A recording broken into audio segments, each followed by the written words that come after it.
Assalamualaikum warahmatullahi wabarakatuh.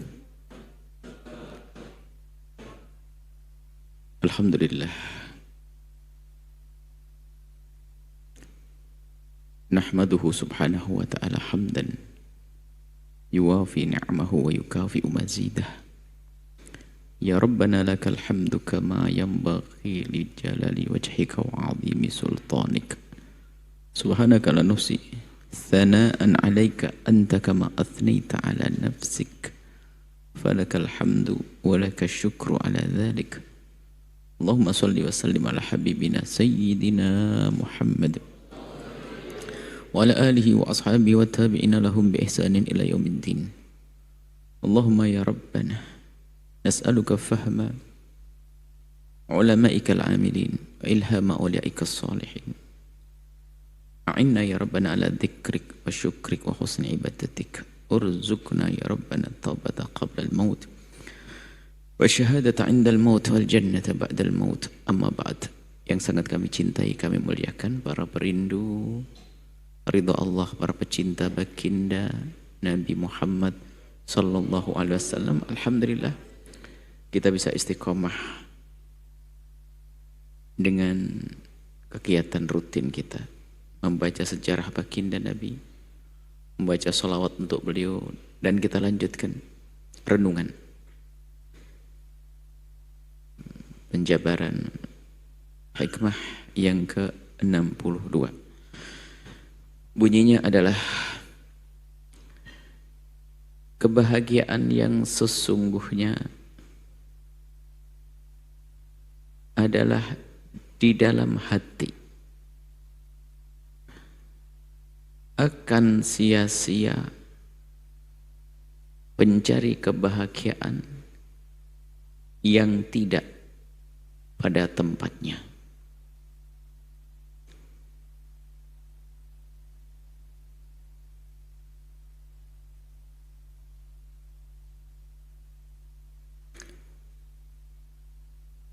Kebahagiaan yang sesungguhnya adalah di dalam hati.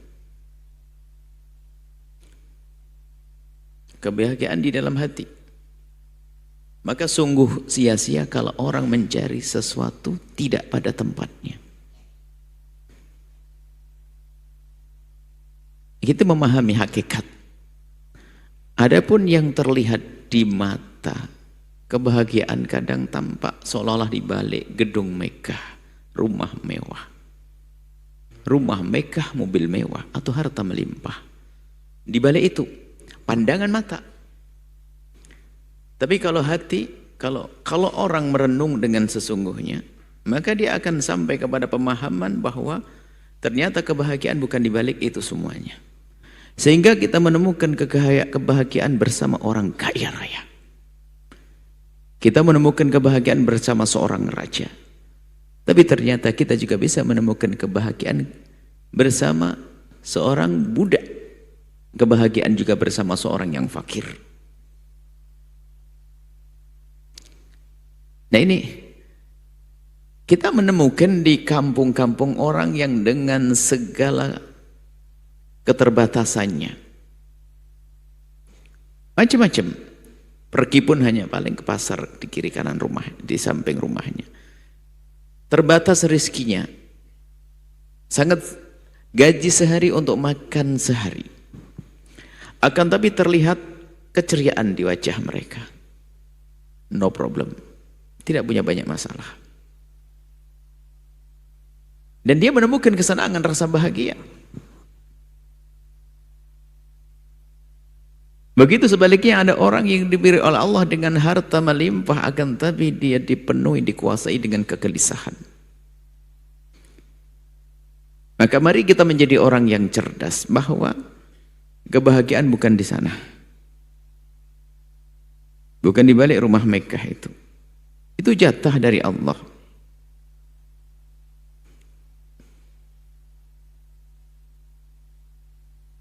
Kekayaan, harta, ataupun jabatan. Maka sungguh rugi dan sungguh salah kalau ada orang mencari kebahagiaan di balik itu semuanya. Bukan berarti di sini orang tidak boleh berusaha untuk mengumpulkan kekayaan, bukan. Bukan tidak boleh seseorang berkeinginan untuk menjadi raja atau sultan yang adil, bukan. Sebab raja ahli surga juga ada, Raja Daud, Raja Sulaiman. Seorang nabi sekaligus, seorang kaya, Abdurrahman bin Auf ada. Akan tapi yang harus kita fahami bahwasanya kebahagiaan yang sesungguhnya adalah di dalam hati. Maka yang bakat untuk mengumpulkan rezeki boleh. Orang mukmin yang kuat lebih dicintai oleh Allah kok. Ekonomi umat Islam harus bagus, berjaya, sukses urusan dunia. Tapi jangan sampai kita tertipu seperti mereka yang sudah tertipu. Apa bedanya kalau begitu antara kita orang yang beriman dan yang tidak beriman? Kalau hanya orang mengumpulkan kekayaan begitu saja. Ada kelebihan kita adalah hati yang harus kita rawat. Bagaimana dengan hati kita? Ini menjaga hati, merawat hati, maka disitulah sumbernya kebahagiaan. Kesenangan yang sesungguhnya adalah di dalam hati masing-masing. Nah, maka akan menjadi sebuah kesalahan jika ternyata menggantungkan kebahagiaannya di luar dari hatinya. Di luar dari hatinya. Mengukur kebahagiaan atau dia menggantungkan kesenangannya dengan sesuatu yang di luar hatinya.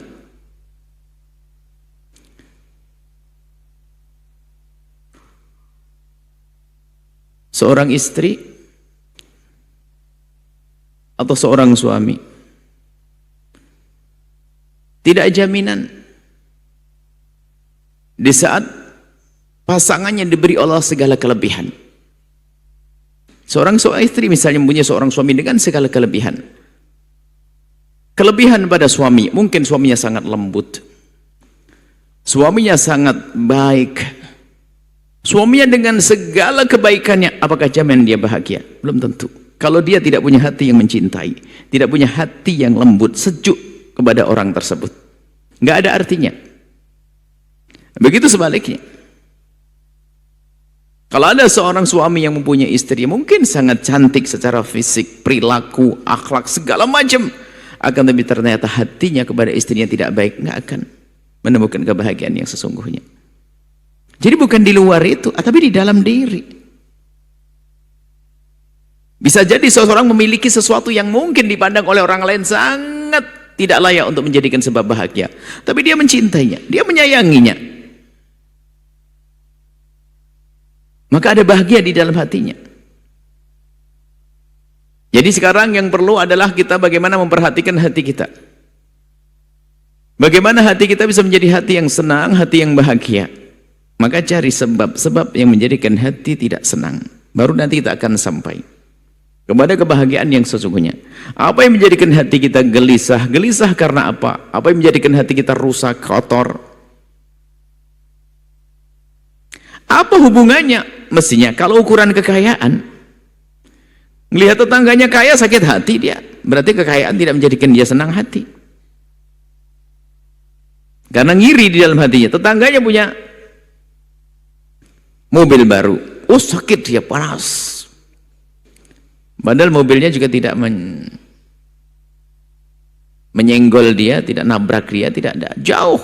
Tapi kenapa? Hatinya di dalam hati ini sakit. Tapi begitu sebaliknya, kalau sudah hati ini benar, lihat begitu banyaknya kebahagiaan yang Allah berikan kepada hamba tersebut. Ngelihat tetangganya beli mobil, dia ikut senang kok. Ngelihat tetangganya yang sukses, ikut senang. Padahal yang sukses orang lain, bukan kita. Dan alangkah banyaknya orang bodoh, miara kedengkian, miara kebencian dalam hidupnya. Mana kebahagiaan akan tiba? Dengan benci yang ada di dalam hatinya, lihat, bertubi-tubi dia menemukan kegelisahan. Lihat, dengan dengki yang dibiara di dalam hatinya, dia terus akan merasakan ketidakindahan, ketidaknyamanan di dalam hatinya.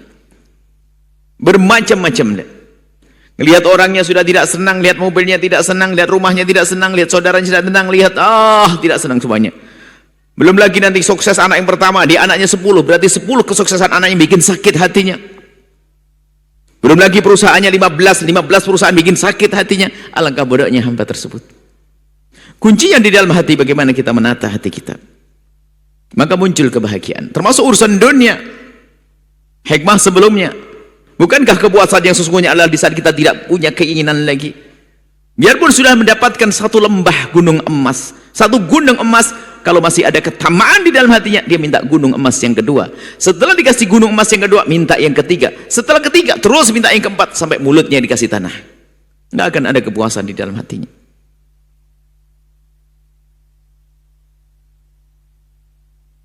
Dan baginda Nabi sudah mengajarkan kepada kita dengan pendidikan yang luar biasa. Urusan dunia, pandang orang yang di bawahmu. Nah, kita salah. Terus, apalagi sekarang dengan model-model gaya hidup yang dipamerkan melalui YouTube, media-media, sehingga kita meniru gaya hidupnya orang yang menyiksa diri kita sendiri. Sehingga setiap hari kita diajari agar kita tidak puas, agar kita tidak bisa syukur, agar kita tidak bisa merasa senang dengan apa yang Allah berikan kepada kita. Terus ada kekurangan, rakus, tamak. Terus diajari kita dengan tontonan-tontonan yang kita lihat. Na'udzubillah. Maka ayo menjadi orang cerdas. Kebahagiaan ada di dalam hati masing-masing. Di hati kita yang perlu kita tata hati kita. Urusan dunia, jadikan dunia di tangan kita, jangan jadikan dunia di hati. Bukan kita tidak boleh mencari rizki, tapi bagaimana saat kita mencari rizki. Nabi mengajarkan bagaimana kita bangun cinta di antar sama nih. Urusan dengan harta kita harus benar menata hati kita. Orang punya pabrik 5, kebakar 1, stres masuk rumah sakit, bodoh dia, padahal masih 4 pabrik. Punya duit 4 miliar, 2 miliar hilang, tidak tahu kemana, diambil perampok 2 miliar, masih ada 2 miliar, dia sakit, gila, masuk rumah sakit. Padahal masih punya 2 miliar lagi.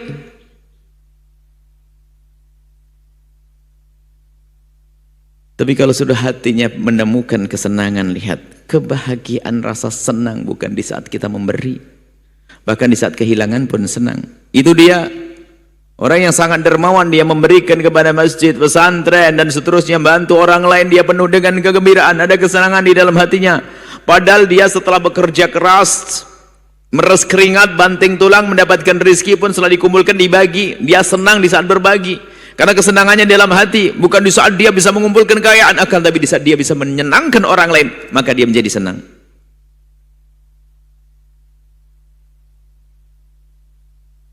Indah, maka hati, carilah kebahagiaan di hati masing-masing. Artinya begini, apa yang menjadikan hatiku menjadi semakin tenang, itu yang harus aku hadirkan. Dan apa yang menjadikan hatiku tidak senang, tidak boleh aku hadirkan.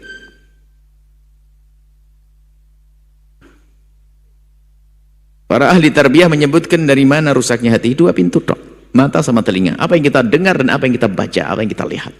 Kalau pandangan kita benar, maka akan menjadi indah, sejuk hati itu. Kalau yang kita dengar benar, akan lembut, akan sejuk hati.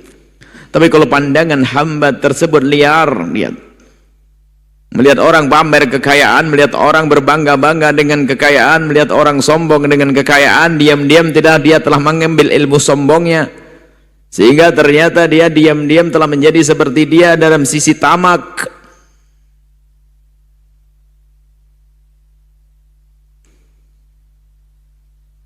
Akan tapi kalau yang dilihat adalah hamba-hamba yang baik, yang bisa menjadi suri toladan bagi dia, yang bisa menjadikan dia semakin dekat kepada Allah, maka sejuk hatinya. Apa yang kita dengar selama ini, apa yang kita lihat, dan kita harus pandai memilah dan memilih dari yang kita dengar itu.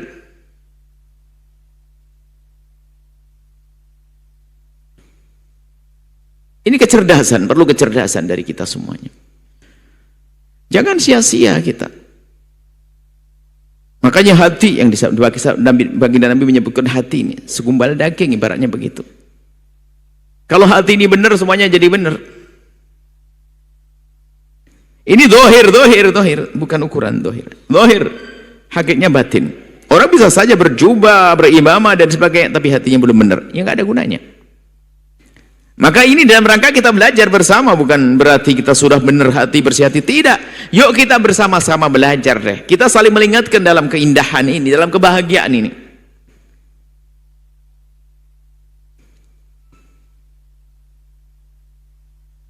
Dari hati akan mancarkan pandangan yang sejuk, tutur kata yang lembut, perilaku yang sedap. Ini dari hati. Maka ada dua. Seperti halnya kita menyuburkan tanaman itu, kalau kita ingin menanam padi itu harus ada dua proses dong. Pertama adalah bagaimana kita menyuburkannya. Apa yang menjadikan hati kita itu subur, cinta dengan sesama.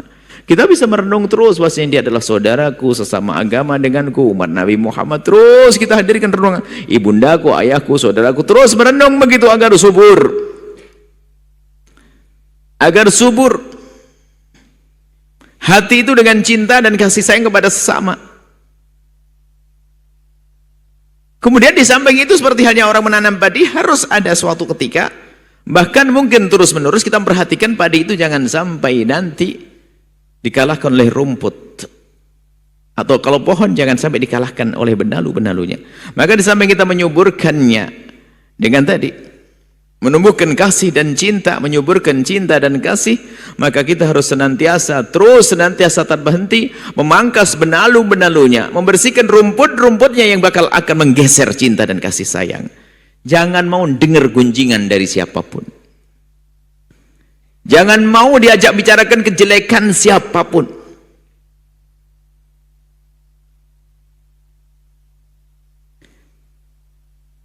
Jangan mau diajak mencaci siapapun. Terus kita ajak diri kita seperti itu. Kalau kita diajak mencaci orang, kalau mencaci itu kan mukaddimahnya apa sih? Orang mencaci dan mengolok itu mukaddimahnya adalah mengetahui. Kalau nggak tahu tidak akan ngolok dia. Sebelum mengetahui apa? Sebelum mengetahui dia mencari-cari. Man tatabba'a aurata akhihi. Mencari-cari kesalahan itu sudah menjadikan dihukum oleh Allah. Dan mencari-cari ini berangkat dari hati yang nggak benar. Hati kotor. Suka mencari-cari kesalahan orang. Akhirnya menggunjing. Disebarkan ke yang lainnya. Mana akan indah hatinya. Gelisah, gersang hatinya. Maka lihat manusia-manusia yang dipenuhi dengan kebencian, kedengkian, lihat hatinya rusak, tidak akan indah hidupnya. Dia bersama siapapun tidak akan bisa lama bertahan. Dia hanya senang sesaat, setelah itu menjadi amarah, pendendam, benci. Memang ada pembahasan bisa jadi itu adalah masalah psikologi. Bisa, akan tapi lihat. Seiring dengan mungkin permasalahan psikologi ada. Pernah tersakiti hatinya, oke. Akan tapi bukankah Nabi mengajarkan seberat apapun orang sakit hati, kalau dia menata hatinya maka akan hilang itu rasa sakit. Merenungi bahwasanya itu adalah umat Nabi Muhammad. Kenapa aku harus membenci dia? Dan kita harus tahu bahwasanya itu adalah penyakit. Nggak boleh aku biarkan terus ngerogoti hatiku, nggak boleh. Jangan dibiarkan. Nah, orang punya dendam, benci pada seseorang, malah diperkuat kebenciannya, dicatat kejahatannya, kenakalan. Oh, dicatat. Jam begini, detik ini dia telah melakukan kesalahan kepadaku. Kemarin juga ini, dalam seminggu saja 16 kali salah kepadaku. Apa yang terjadi? Nyungsep. Setelah sakit hati, kemudian juga semakin mentalnya juga kena, ujungnya gila dia. Tapi kalau orang sadar, aku sakit hati, mungkin aku punya masalah psikologi, karena itu penyakit, saya harus obati dong. Masa orang miara penyakit? Ada orang punya koreng di pipinya dibiarkan begitu saja? Orang gila, orang bodoh. Maka siapapun dari kita, ayo, kalau dia menyadari bahwa dirinya ada penyakit, apa penyakit fisik atau psikis atau penyakit hati tadi, yuk kita benahi, kita bersihkan, kita obati.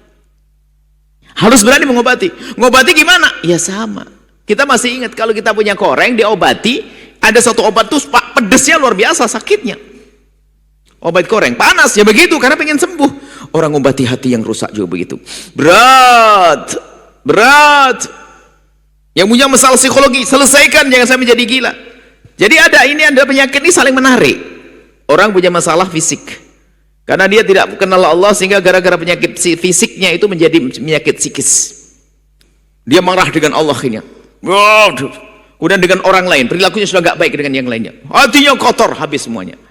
Hidup bagaimana? Hidupnya tersiksa dia. Dengan ibundanya nggak baik. Dengan saudaranya nggak baik. Dengan Allah nggak baik. Alamat nyungsep nanti. Karena apa? Dia punya penyakit nyungsep di neraka, naudzubillah. Kenapa? Karena dia punya penyakit tidak segera diselesaikan. Maka siapapun dari kita, ayo, yang punya penyakit fisik berobat. Kalau tidak, wala tulqu bi ahdikum ila tahlukah, wala tulqu bi aydikum ila tahlukati. Nggak boleh kita membuat kehancuran dalam diri kita ini. Kalau kita penyakit fisik, pergi ke dokter, berobat. Harus usaha berobat. Tawakal babnya nanti. Ikil fa tawakal ya. Ikat dulu baru tawakal nanti, berusaha. Termasuk punya penyakit hati. Jangan biarkan, apalagi itu yang paling bahaya ini, hati. Siapapun jangan beralasan dengan. Makanya kalau kita punya permasalahan jangan nyalain yang lain deh. Aku marah karena dia jahat. Aku marah karena dia kurang ajar kepadaku. Aku marah karena dia. Oh deh. Itu iblis yang mengajakmu untuk beralasan. Memang semua manusia adalah bisa bersalah. Bisa jadi dia salah dengan sengaja dan bisa jadi tidak sengaja. Cuman karena hati kita yang kotor, lihat semua. Aku begini karena dia. Sudah, berhenti kita untuk menyalahkan orang yang ada di sana. Kita perlu kembali kepada hati kita. Dia jahat, dia kurang ajar, aku tidak boleh rusak hati saya. Pastikan itu. Kalau kita ingin, kita cerdas. Pastikan, bahwasanya hatiku tidak boleh rusak oleh kejahatan dia, oleh kedoliman dia. Pernah kita hadirkan sebuah kisah seorang kakak yang merebut waris adiknya. Kakak merebut waris adiknya. Semestinya sang adik kan masuk surga karena didolimi. Sang kakak masuk neraka karena ngambil waris. Sang adik pun ternyata ia bisa bertahan setahun 2 tahun dalam kesabaran. Tahun ketiga sudah marah, gunjing kabangnya, marah dengan abangnya. Akhirnya terjadi benci. Ada benci di hatinya, ada dendam di hatinya. Dan ternyata dendamnya tidak boleh untuk dirinya sendiri. Istrinya pun juga diajari untuk mendendam. Anaknya pun diajari kebencian. Neraka semuanya. Ada orang ngadu, ya Rasulullah, ada orang berbuat jahat kepada aku, bagaimana? Apakah aku perlakukan, aku balas? Kalau kau balas, kamu sama dengan dia. Jangan balas dong. Balas dengan kebaikan, insya Allah. Nah, kalau sudah kita biasa seperti itu, maka akan terpangkas itu penyakit. Hati bersih. Suburkan hati dengan menanamkan kecintaan. Kita merenungi, siapa sih dia? Dia saudaraku kok, kenapa saya harus benci ke dia? Satu pesantren dengan saya. Satu umat Nabi Muhammad semuanya kita ini. Satu bangsa dan seterusnya. Kemudian setelah itu kita jauhkan telinga kita dari mendengar hal-hal yang menjadikan kita tidak senang hati. Harus kita bisa menghilangkan. Kalau kita punya grup WhatsApp, kalau ternyata ada gunjingan, Anda keluar atau suruh keluar yang menggunjing. Jangan menikmati omongan-omongan orang yang menjelekkan orang lain. Ini kebodohan kita. Hati kita mau dikorengin, dikasih koreng, kenapa kita mau? Nggak boleh, jangan ngomong yang jelek di sini. Di grup ini jangan ngomong yang tidak baik. Kita ingin ngomong yang baik-baik saja. Tidak ada menanamkan kebencian, tidak membuat permusuhan, tidak ada. Yang ada bagaimana kita menumbuhkan kasih sayang dan cinta, maka dengan begitu akan menemukan kebahagiaan yang sesungguhnya, yang disebutkan bahwa kebahagiaan yang sesungguhnya adalah di dalam hati. Akan sia-sia pencari kebahagiaan yang tidak pada tempatnya. Semoga Allah memberikan kepada kita kebahagiaan yang sesungguhnya, kebahagiaan di dunia dan di akhirat untuk diri dan keluarga kita semuanya. Dan semoga Allah mengampuni semua, memuliakan kita semuanya. Dan semoga Allah memanjangkan umur kita dalam ketaatan serta sehat walafiat. Dan semoga Allah Subhanahu wa taala menjauhkan kita dari fitnah, menfitnah dan difitnah. Semoga Allah menjaga negeri ini, Allah jauhkan dari wabah, diganti dengan rahmat dan kasih sayang, panjang umur semuanya, husnul khotimah, berkat Sayyidina Muhammad. Al-Fatihah.